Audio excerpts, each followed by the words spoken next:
Welcome to gold classes. स्वागत है आप सभी का इस नए वीडियो में। आज के इस वीडियो में मैं फिर से कम्युनिकेशन स्किल 2 का एक नया टॉपिक आप लोगों के लिए लेकर के आया हूं और आज का टॉपिक डेफिनेटली बहुत ही इंटरेस्टिंग होने वाला है और ये कहीं ना कहीं से हर स्टूडेंट्स के लिए ज़रूरी होते हैं, जो चाहे जो अंग्रेजी बोलने के लिए मेरे साथ जुड़े हुए हैं और चाहे जो इंग्लिश में बेटर होना चाहते हैं। If you want to get better in English, if you want fluency, if you want anything of your choice, you will be there. और इन चीज़ों को मैं आपको बताने वाला हूं कि प्रश्न कैसे पूछें, प्रश्न कैसे बनाएं या कैसे पूछें, आज के वीडियो में मैं बताने वाला हूं। आप वीडियो को अंत तक देखिएगा और कैसे पूछें या बनाएं ये मैं आप लोगों को आज बताने वाला हूं। वीडियो में अंत तक बने रहिएगा। अभी वीडियो को लाइक कर दीजिए, दोस्तों को शेयर कर दीजिए, क्योंकि अब हम लोग पढ़ाई बिल्कुल शुरू कर दिए हैं सीरियसली, क्योंकि परीक्षा के लिए अब काफ़ी दिन हमारे पास शेष नहीं है और हम चीज़ों को जितना जल्दी कर पाएंगे वो ज़्यादा हम लोगों के लिए ज़रूरी होगा। तो स्टूडेंट्स, आज मैं लेकर आया हूँ फ्रेमिंग क्वेश्चन। चलो सबसे पहले तो before I go ahead and before I explain anything further, मैं आप लोगों को बता दूं कि फ्रेमिंग क्वेश्चन होता क्या है।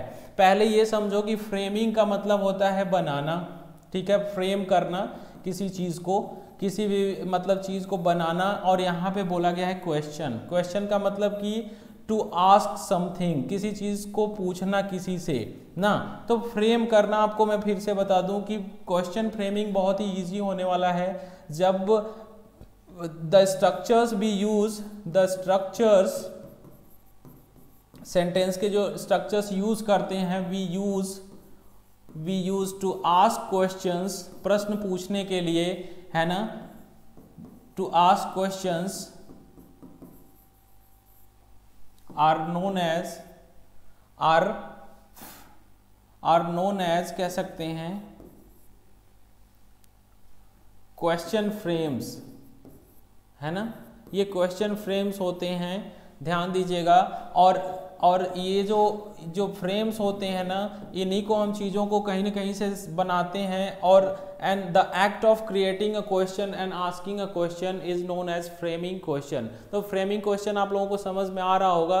और मैं आप लोगों को बता दूं कि सबसे पहले जो फ्रेमिंग क्वेश्चंस होते हैं उसके लिए थोड़ा सा ध्यान दीजिएगा कि पहले मैं ये बता दूं कि जो क्वेश्चन है उसको कुछ स्टूडेंट्स इंट्रोगेटिव सेंटेंस मान लेते हैं। क्वेश्चन का मतलब प्रश्नवाचक वाक्य नहीं होता है। देखो, प्रश्नवाचक वाक्य और फ्रेमिंग में अंतर होता है। प्रश्नवाचक वाक्य बनाना और फ्रेमिंग क्वेश्चन में थोड़ा अंतर होता है। देखो, मैं आपको बता दूं कि अंग्रेजी में प्रश्न पूछने के 3 तरीके होते हैं। ये मैं केवल अपने अकॉर्डिंग बता रहा हूँ, आपको ये चीज़ें कहीं किसी ग्रामर बुक में नहीं मिलती हैं। ये मेरे एक्सपीरियंस के through, as you might be knowing कि मैंने जो एक्सपीरियंस है, जो एज अ रिसर्चर जो चीज़ें समझी हैं, मैं वो चीज़ें आपको बताता हूँ। तो फ्रेमिंग क्वेश्चन से परीक्षा में तो मोर देन 5 मार्क्स के क्वेश्चंस बनेंगे, लेकिन पहले कॉन्सेप्ट बनाना सीखो। देखो, क्वेश्चंस डायरेक्ट एक हो सकते हैं, जब हम प्रत्यक्ष प्रश्न किसी से पूछते हैं तो उसे डायरेक्ट क्वेश्चंस कहते हैं।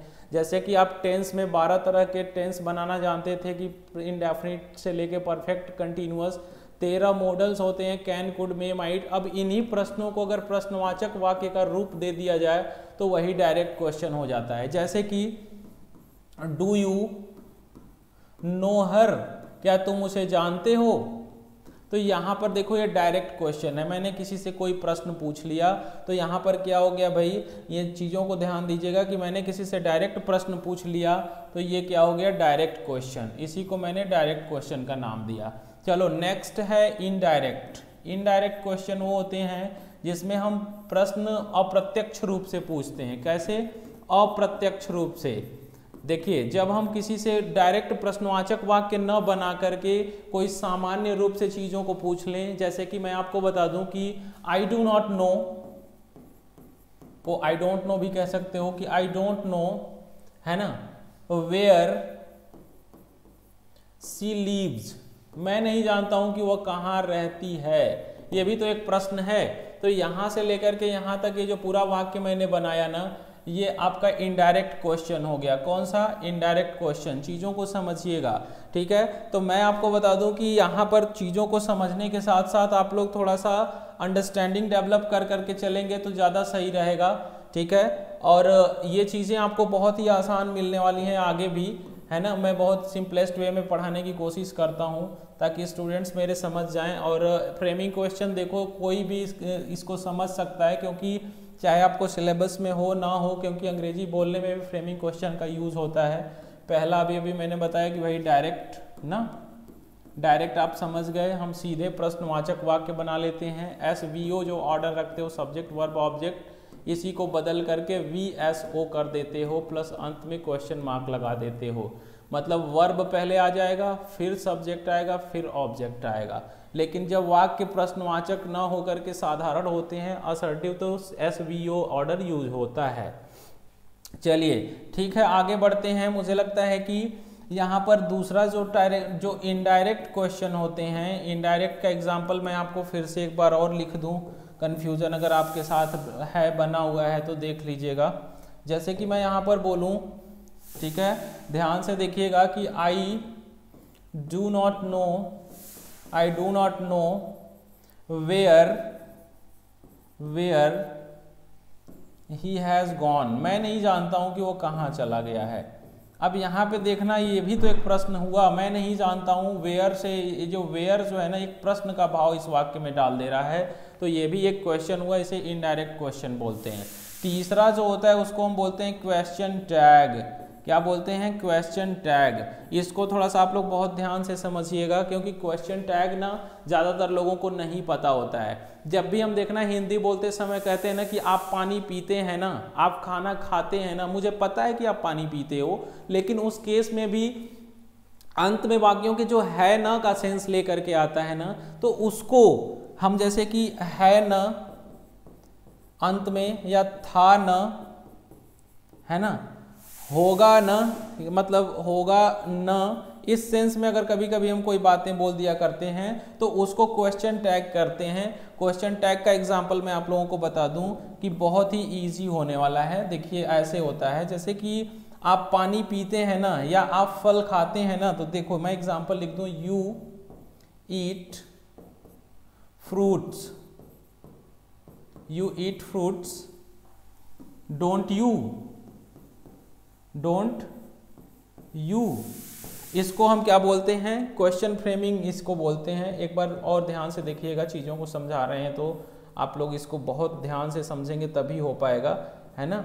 यहाँ पर डोंट यू, यहाँ पर ये खत्म होने वाला है, ठीक है, ध्यान दीजिएगा। तो यहाँ पर देखो, अगर ये पहला स्टेटमेंट अगर पॉजिटिव है तो यहाँ पे निगेटिव हो रहा है, अगर ये दूसरा निगेटिव है तो यहाँ पे पॉजिटिव होगा, ये रूल होता है। जैसे अगर मैं इसी वाक्य को कह दूं कि यू डू नॉट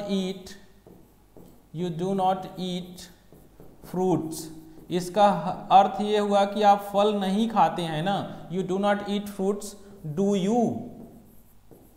यहां पर ध्यान दीजिएगा कि ये जो दूसरा पोर्शन जो यूज हो रहा है ना, इसको थोड़ा सा ध्यान से समझना, है ना। मैं आपको समझाने की कोशिश कर रहा हूं कि यहाँ पे जो दूसरा पोर्शन, ये जो डोंट यू और यहाँ पर डू यू यूज हो रहा है ना, इसी को हम क्या बोलते हैं? Question tag. क्वेश्चन टैग तीसरा तरह का प्रश्न पूछने का एक तरीका होता है, यही आपको मैं आप लोगों को बताने की कोशिश कर रहा हूँ। फ्रेमिंग क्वेश्चन से परीक्षा में कैसे प्रश्न पूछे जाते हैं, प्रतियोगी परीक्षा में कैसे प्रश्न पूछे जाते हैं, मैं आपको बताता हूँ। लेट अस सी। ऐसे क्वेश्चन पूछ लेगा, जैसे इसमें 3 तरीके होते हैं। जैसे ये कह देगा कि ही लिव्स इन जौनपुर, वह जौनपुर में रहता है। कभी कभी ये वर्ड अंडरलाइन कर देगा और कह देगा इस अंडरलाइंड वर्ड के लिए एक प्रश्न बना दो। तो प्रश्न बनाने का मतलब यहाँ पर फ्रेमिंग क्वेश्चन की बात करी जा रही है, प्रश्न को फ्रेम करना है। फ्रेमिंग क्वेश्चन मतलब प्रश्न बनाना है। तो देखो हम क्या करेंगे, यही प्लेस है ना, जौनपुर एक प्लेस है, तो बोल सकते हो कि वेयर, प्लेस के लिए वेयर यूज होता है प्रश्न बनाने के लिए। वेयर डज ही लीव, वो कहाँ रहता है, मतलब वह कहाँ रहता है। अब उसका आंसर जौनपुर हो पाएगा। तो प्रश्न बनाना है, थोड़ा सा क्रिएटिव माइंड आप यूज करोगे, है ना। कभी कभी ये क्या करता है, ये दूसरे तरीके से क्वेश्चन पूछ लेता है, ऐसे छोड़ देगा, बोलेगा कि डिड ही, है ना, वेयर डिड ही गो, वह कहाँ गया था। तो यहाँ पे जाने का भी स्थान है, तो यहाँ पे वेयर ला सकते हो ना, वेयर डिड ही गो। और भी कुछ क्वेश्चंस मैं आप लोगों के लिए ला रहा हूं, जैसे कि students are there in the class. यहाँ पर स्टूडेंट्स की संख्या की बात करी जा रही है ना, कि कितने स्टूडेंट्स वहाँ पर are there in the class, इससे ये पता चल रहा है। तो यहाँ पे हाउ मेनी आप लेकर के आओगे, how many students are there in the class. ये आपको कुछ एग्जाम्पल्स क्लियर हो पा रहे हैं। चलिए मैं एक क्वेश्चन टैग से क्वेश्चन बना दूं आपके लिए, कुछ थोड़ा सा इजीएस्ट होने वाला है। देखो पहले अगर मैं बोल दूं कि he has spoken well, उसने अच्छा बोला है ना। अब यहाँ पे क्वेश्चन मार्क, ये जगह छोड़ दें, तो यहाँ पे आपको क्वेश्चन टैग भरना है। क्या भरना है? Question tag. चलिए अभी मैंने जो फॉर्मूला बताया उस हिसाब से चलिएगा। जैसे अगर ये पॉजिटिव है तो यहाँ पे ये निगेटिव टैग यूज होगा, अगर ये निगेटिव है तो यहाँ पॉजिटिव टैग यूज होगा। यही वाला हेल्पिंग वर्ब यहाँ पर अंत में आता है, यानी कि ही यहीं पे रहेगा। अगर यहाँ पर रवि रहे तो रवि के लिए भी आप ही बना लोगे, क्योंकि यहाँ पे जो नाउन्स होते हैं उसके लिए हम यहाँ पे प्रोनाउन यूज कर लेते हैं। ये जिस टेंस में है उसी टेंस में इसको रखना है। ही हैज स्पोकन वेल, तो बोलेंगे कि हैजंट ही। तो यहाँ पे ध्यान दीजिएगा कि हैजंट ही जो पोर्शन है ना, ये क्या है? क्वेश्चन टैग है। तो ये ध्यान दीजिएगा। ज्यादातर अगर हम कहें कि यह अस्पष्ट है ना, तो बोलेंगे कि इट्स क्लियर, यह अस्पष्ट है ना, तो यहाँ पे हो जाएगा इजंट इट, इजंट इट। तो ये वाला जो पोर्शन यहाँ पे आपको दिख रहा है, इसको क्या बोलोगे भाई? इस वाले पोर्शन को क्वेश्चन टैग बोलोगे। This is what I want to teach you students. मुझे लगता है कि वीडियो आप लोग अच्छे से समझे होंगे, और अभी भी ये आपका फ्रेमिंग क्वेश्चन का पहला एक इंट्रोडक्शन वीडियो है। और भी चैनल पे वीडियोस पड़े हुए हैं जो मैंने पिछले साल पढ़ाए थे, उसका पीडीएफ भी वहाँ पर पड़ा हुआ है। पीडीएफ आप लोग टेलीग्राम से डाउनलोड कर लीजिए और चैप्टर वाइज अपनी पढ़ाई शुरू कर दीजिए। मेरा हर चैप्टर पे लेक्चर वाइज चीज़ें होंगी। अभी ये पहला लेक्चर है, और भी इस पर वीडियोस मेरे आएंगे, उसके लिए आप लोग जुड़े रहिए। जो लोग स्टूडेंट्स अंग्रेजी बोलना सीखना चाहते हैं उनको आज मैंने 3 तरीके से प्रश्न पूछना बताया है। प्रश्न कैसे पूछें ये सारी चीज़ें आपको मैं बताता रहता हूँ। गोल्ड क्लासेस में आपका विश्वास बनाने के लिए आप बनाए रखते हैं, मैं आपका आभारी हूँ। चीज़ों को आप लोग बहुत ध्यान से समझ रहे हैं, चैनल को ग्रो कराने में आप लोगों की काफ़ी मदद रही है। Thank you so much for being here with me. और मैं आप लोगों के उज्जवल भविष्य की कामना करता हूँ। मिलते हैं अगले वीडियो में नए कॉन्सेप्ट के साथ, नई ऊर्जा के साथ। तब तक के लिए आप सभी को धन्यवाद।